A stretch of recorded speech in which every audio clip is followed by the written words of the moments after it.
He's the greatest middleweight on the planet, and one of the finest pound-for-pound fighters in the sport, and at UFC 281, he will return to the octagon to take on a familiar face, his old kickboxing rival Alex Pereira. So with that in mind, here are 10 things you didn't know about Israel Adesanya. Uprooted.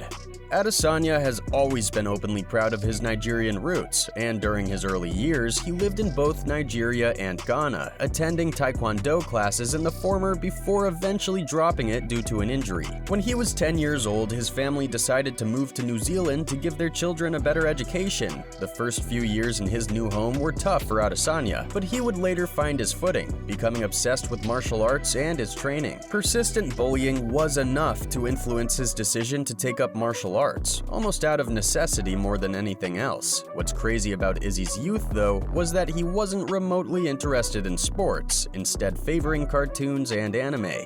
Early influences. Some fighters get their start in combat sports after watching an older legend of the game, whether it was Mike Tyson, Manny Pacquiao, or Royce Gracie. More often than not, these budding athletes are called to the fight game by the accomplishments of other greats. For Israel, well, it was actually the film Ong Bak that pushed him to begin training. Taking influence from the Tony Jaa classic, he decided to enroll in a kickboxing class at the age of 18, finding himself to be quite well suited to the striking arts, and the rest, as they say, is history. Stellar amateur record. It didn't take long for Izzy to realize that he was meant for a life in combat sports. His long and athletic frame made him a total natural as a striker, and despite having enrolled in a Bachelor of Science in college, after 2 years, he decided to leave education behind him and devote himself entirely to fighting. His amateur record was pretty incredible also. Adesanya posted a 32-0 record before he had even turned 21. Eventually, after proving himself on the amateur circuit, he turned professional and never looked back. Dancing shoes. UFC 243, to this day, was the most attended event in UFC history, a massive show in Melbourne, Australia's Marvel Stadium, one that was attended by over 57,000 fight fans, and in that main event, two of the greatest fighters from that region fought for the middleweight belt as the champion Robert Whittaker defended his title against the rising challenger and interim champ, Adesanya. You'll of course remember the choreographed dance intro that Izzy had prior to reaching the cage, and just based on that alone, it's pretty clear to see that Adesanya is a skilled dancer. What you might not know is that dancing has been a major hobby for Izzy for years now, and that the dancers who joined him on his walk to the cage have actually known him for years, as part of a dance troupe that he used to be a member of. They say it's important to remember where you came from when money and fame land on your doorstep, and judging off of this, it's pretty clear that Adesanya hasn't forgotten.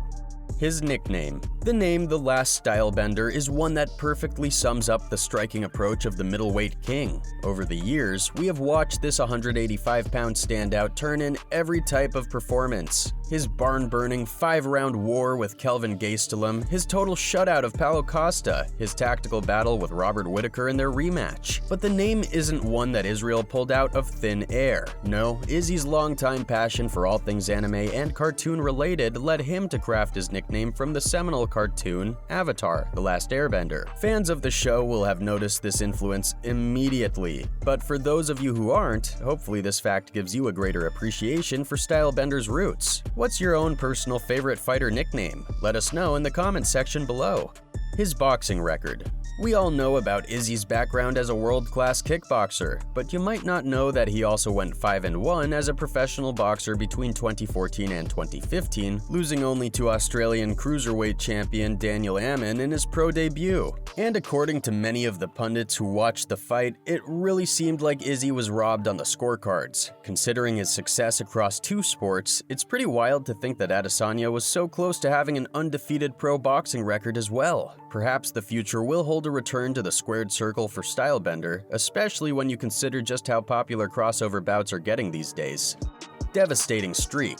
Izzy is known a bit more these days for his methodical and incredibly technical fighting style, but prior to his run in the UFC, this couldn't have been any further away from the truth. Through the 11 fights that brought him to the top fight, Izzy managed to score 11 straight knockout finishes, with none of them moving past the second round. That run included a victory over the longtime MMA veteran Melvin Gillard, a win that brought him a lot of attention. His early violent streak may come as a surprise to those of you who see Adesanya as one of the more boring enduring champions in the sport, but make no mistake, this guy has a vicious streak in him, something he has shown from time to time, and with an eye on UFC 281 and all the competitive tension that no doubt exists between him and the challenger Alex Pereira, perhaps it will take the right opponent to draw that inner rage back out of him.